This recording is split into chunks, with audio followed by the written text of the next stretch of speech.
talking about, and it is the impact that being a colony for so long has in our resiliency to natural disasters. So I have presented here, I have made a presentation where I will offer some facts about what is being a colony and dealing with trying to get back into the race of surviving in an environment that is very different from being a state.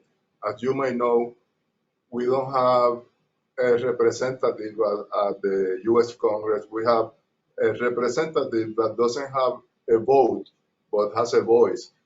And this has a big impact in how Congress deals with Puerto Rico and how the funds are dispersed and how people react and what they can do, because most of the time there is nothing we can do because we are practically as the US was when they were a colony of England.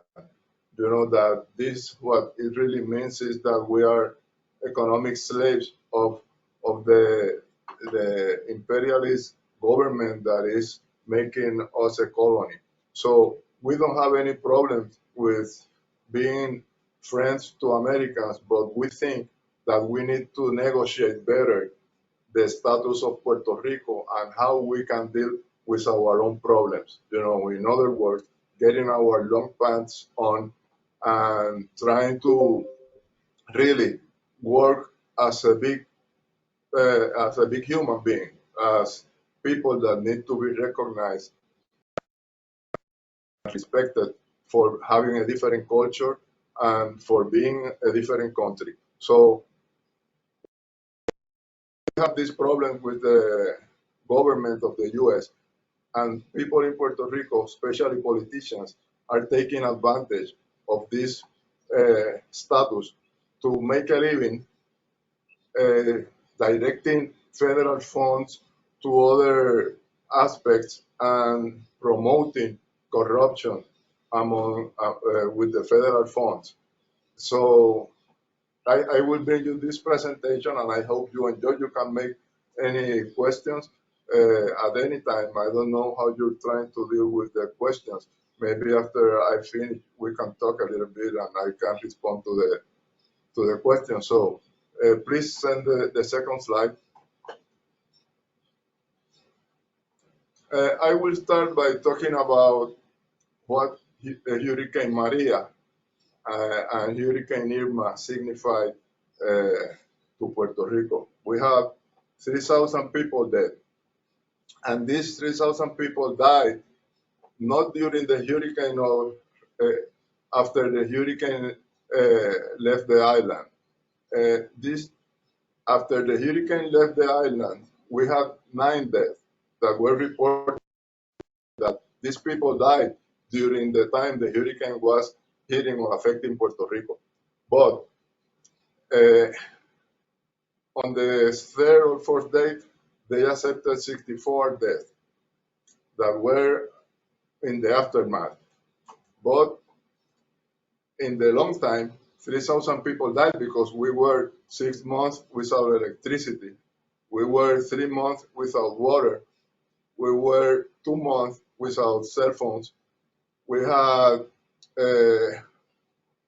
in February of 2018, we had still 400,000 people without electric power. And between 114,000 and 200,000 people left Puerto Rico in the aftermath of Hurricane Maria, which is part of the problem that was created because these people left, and then the disaster economy started taking care of Puerto Rico, and I will explain this. Please, the next one.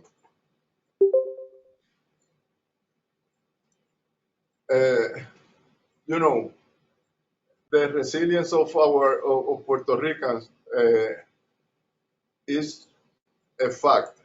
You know, we had Irma hit Puerto Rico in September 7. And some people called me and showed me some of the damage that was done to the infrastructure and asked me, do you think this can be fixed or what can we do? And I said, well, you may fix it, but there is another hurricane named Maria that is coming next week. So Maria hit in September 20, and we were back at the UPR in October 10, which is not too bad.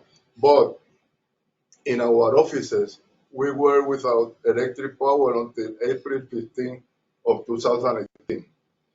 I got at my home water in October 30, so we were almost a month and a half without water, and I can tell you that being without water is a lot worse than being without electric power. I got electric power at home in December 15, 2017, and you know, I don't know if you can imagine to be 3 months without electricity and 1.5 months without water, and that was my case. There were people that were 6 months without electricity or without water. So those situations are really hard to cope with, and we had a lot of people that had to live in those conditions for a long time. The next one, please.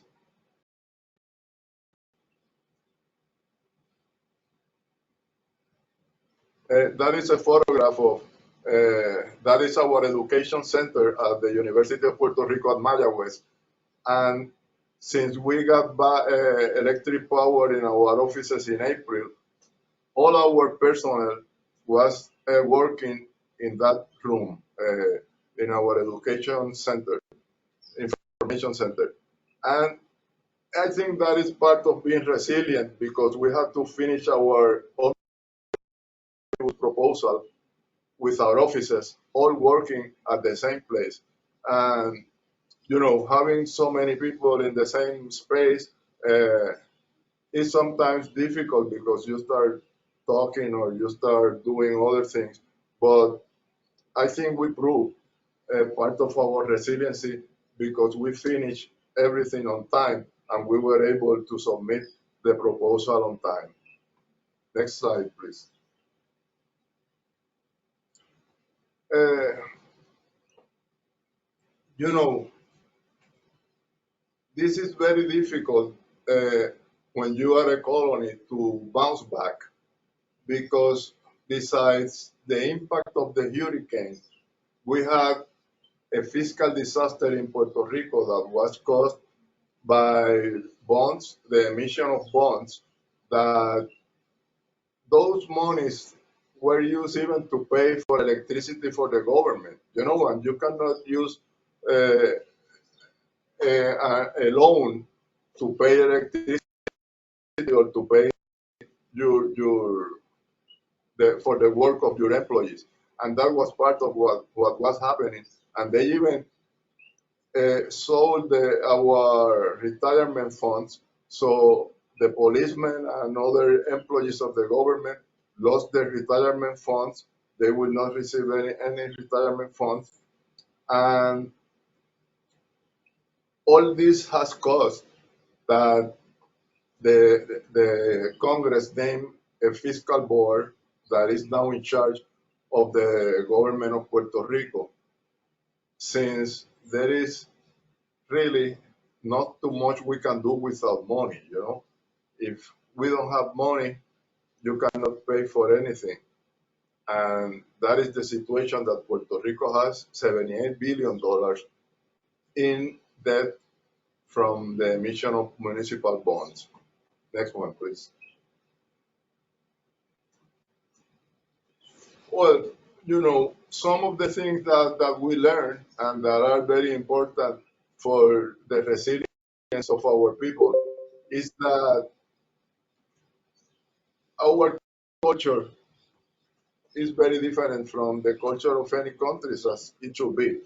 You know, we take care of our neighbors. We know people that live in our barrios or communities, we can say. And for example, before the hurricane, people get together and say, hey, we have to help this old lady that lives in that area and she doesn't have the way to secure her house. We have to see to clean that the streets don't flood, to take the garbage out, make sure that they are not interrupted, the water ways. So after the hurricane, we meet again and we start visiting the neighbors and asking what is going on. Are you good? Do you need something? And that is really part of what makes us resilient. We have been living with hurricanes all our life. We know where to develop, where not to buy a house, and we also know who are the important allies after the hurricane. We have the neighbors, family and friends. The diaspora help a lot. Community of health of faith, the NGOs, the local government, and the federal government, more or less because it's too slow in delivering the help. We were, we still have received only 29% or 28% of the funding, the $78 billion that Congress assigned to Puerto Rico. And not everything is because of the federal government efficiency. It's mostly because the government of Puerto Rico doesn't know how to ask for those monies. And the federal government also has some doubts about what the money is being used and corruption that is very difficult to deal with in Puerto Rico. We also had some of the allies that helped after the hurricane were the Americans that are living here, because when they know that a hurricane is coming, they leave from Puerto Rico, and once they are in the States, they call and see what we need, and they send a lot of help, food. Some of them send electric power generators, and they also are friends that help after a natural event. The next one, please. Oh, SIGRAM also was part of like a distribution center, since we have our extension services. We know the coastal communities, and we started receiving a lot of food and materials to be distributed among the need of the local communities. I think it is very important to know that part of the resiliency comes from preparing before the events. We need to start educating first responders. For example, our program had a lot of workshops and conferences to train engineers, planners, and people, first responders that work for municipal government or for the central government.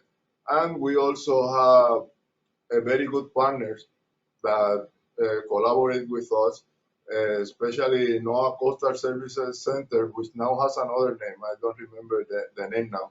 And the Natural Disaster Planning Training Center, NDPTC, which were essential in training locals about different topics like flood maps, security plan, resilient building, coastal inundation mapping, coastal flood reduction.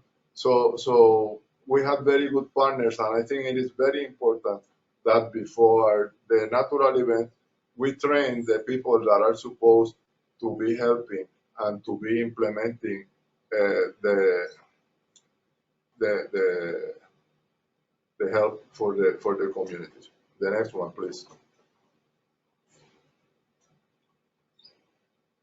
Uh, a problem that we see, for example, with FEMA, is that many times they respond to disaster, but the money that they give, you have to build the same thing that you had before. And that really, when you do that, you are not being resilient because you know that the wind took that ceiling up. So if you do the ceiling in the same way that it was, it's going to happen again.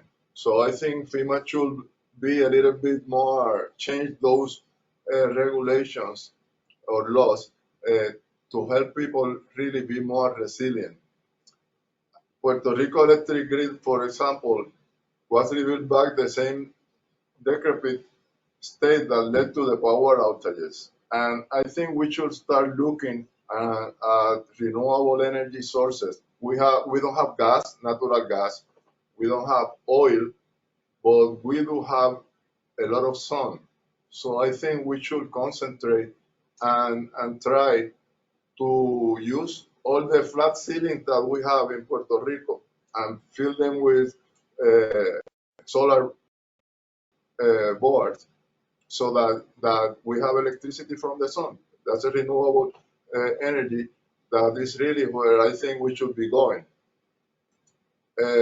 We also have a lot of people that are developing in the same place where they were located. So I think we need to start thinking about relocation, but this is a big problem that I will talk about it because people are afraid of relocating. The next one, please. That is what I tell you about what people feel about recovery because many people that live in the coastal areas were poor people because the coastal areas before 1950s, I think, or 1960s, nobody was interested in coastal areas. People know that when hurricane comes, they are vulnerable, but they started giving those lands to poor communities, and they developed those communities at the coastal areas in front of very nice beaches. So after tourism and marine recreation started growing, those areas started taking more value, and we started noticing a gentrification problem or a gentrification process related to those areas. The next one, please. Uh, we have a lot of corruption that is not only from local governments. We also have corruption that include some federal agencies. Uh,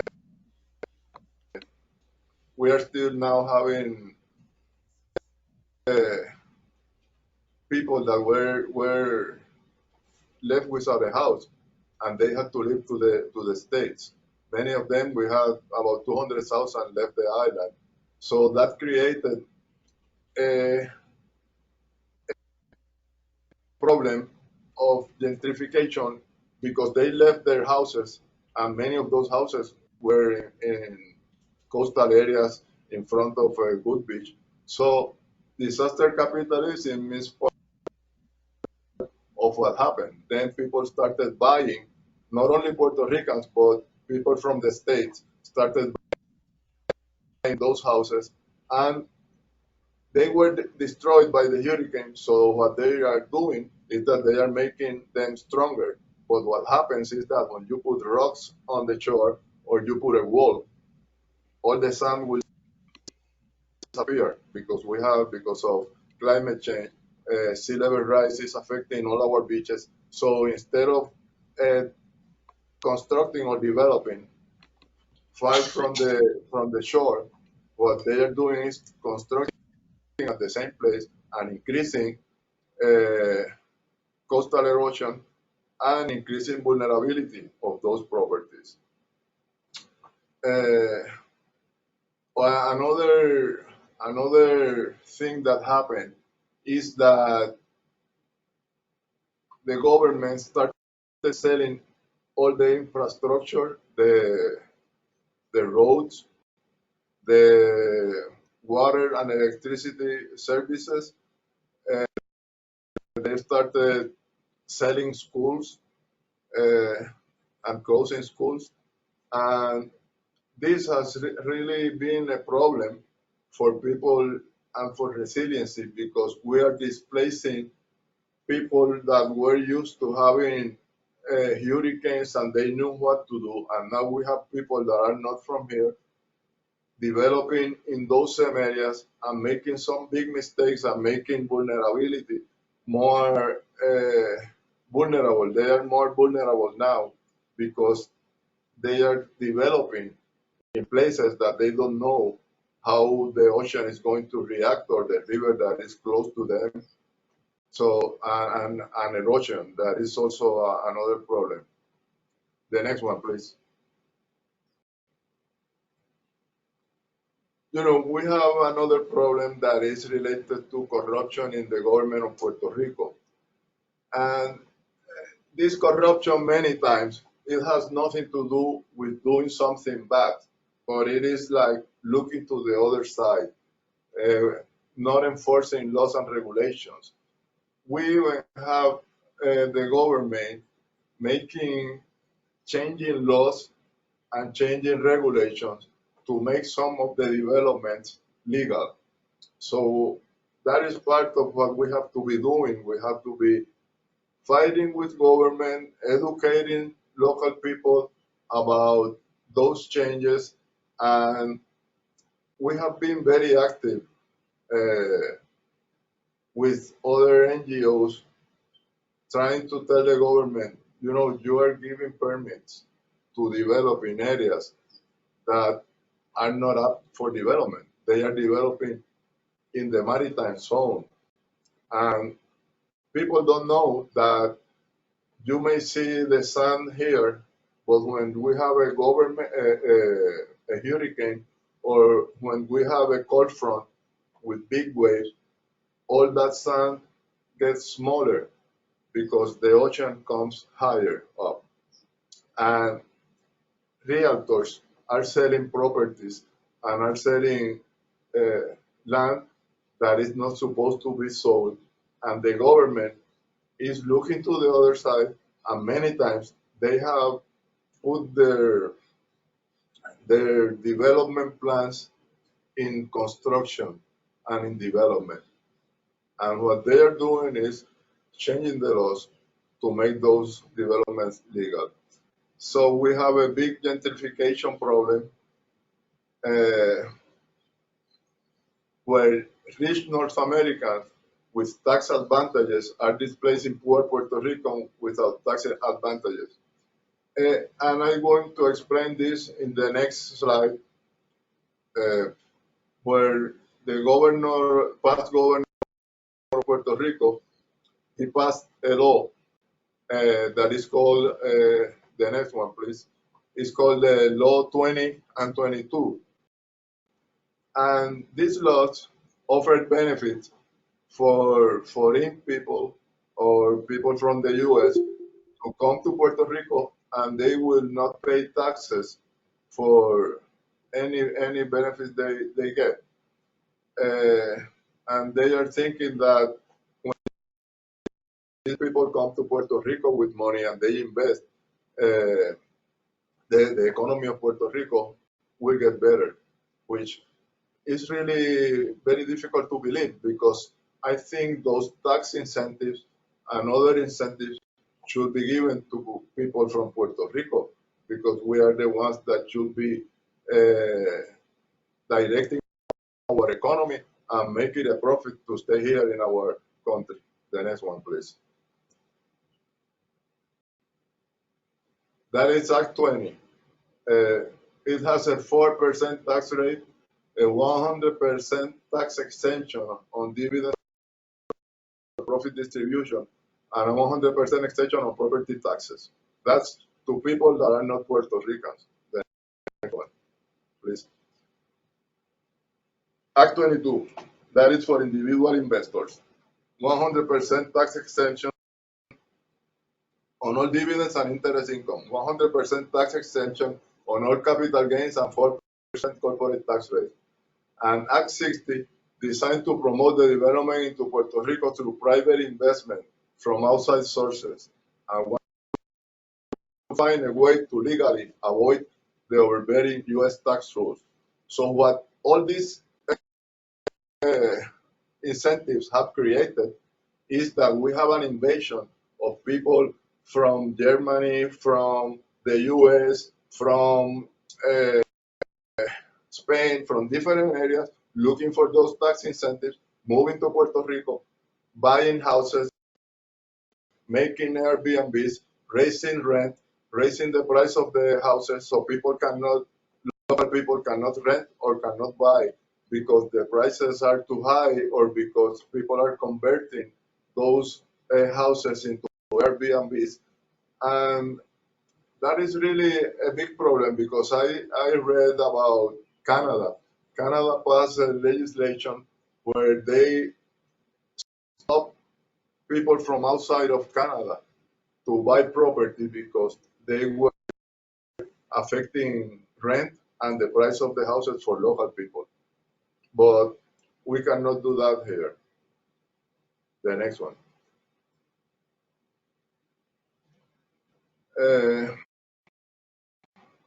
you know, gentrification used to be an urban phenomenon that started in New York and in big cities where all neighborhoods were being fixed and infrastructure was made better. But gentrification here has changed, and it's in urban, rural, and coastal areas. They are buying everything in Puerto Rico. They are buying farms. They are buying up in the mountains because you buy in a mountain here in a municipality that is not a coastal municipality, but you are 40 minutes from a good beach. So, and you have beautiful views, you have a good climate. So we have a lot of people buying properties here and raising the price of all the properties and rent. Uh, Living spaces price index increased 24% during the last 2 years. You know, we have a house that maybe was $125,000 in a coastal area. Now they are selling for $600,000, and people are buying them. You know, so people that are from outside of Puerto Rico buy them. They do an Airbnb because they have a beach close, they have a nice view. So they get their money back in rent and in the investment, the money received from the investment. So we have gentrification plus colonialism plus financial capitalism, and that is really a bad situation that we're having. The next one, please. Uh, I talk about all this, but I think it's very important that we since the invasion we have been second-class citizens in our own country, and we have a big problem with poverty, uh, health, gender, and inequalities. 43% of Puerto Ricans and 57% of Puerto Rico children live in poverty.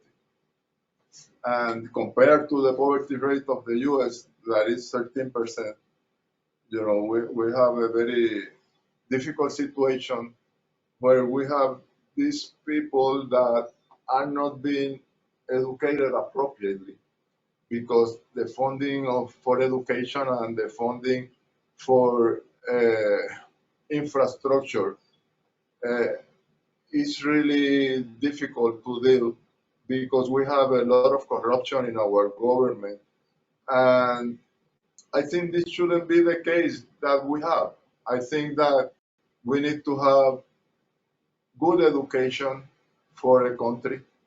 You know, the University of Puerto Rico, the financial board cut 50% of the budget of the university. So now the university doesn't have money to match any proposals. The university got to a position where someone retires and they eliminate that position. So I think, you know, cutting funding for education is a big mistake because you have to educate your people. You have to teach them about the culture. We have to teach them about history of Puerto Rico if you want them to really grow and to really appreciate what we have and try to have a country where people will have an opportunity to grow. The next one, please. I think I'm frozen. Can you hear me? Yeah, you're good on my end, Chapa. Okay. Can you have the next slide, please?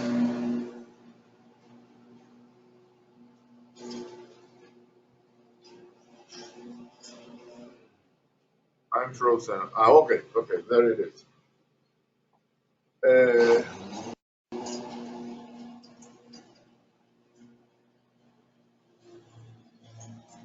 I think you know that we have to start making a movement to change the status of our country. We cannot be a colony for anymore because we don't have the the ability by being a colony to really fix those problems about resilience. And having all these new people moving to Puerto Rico make us more vulnerable because we are attracting people that don't know how to deal with these natural disasters. I think this is the presentation I have. So if you have any questions, I'm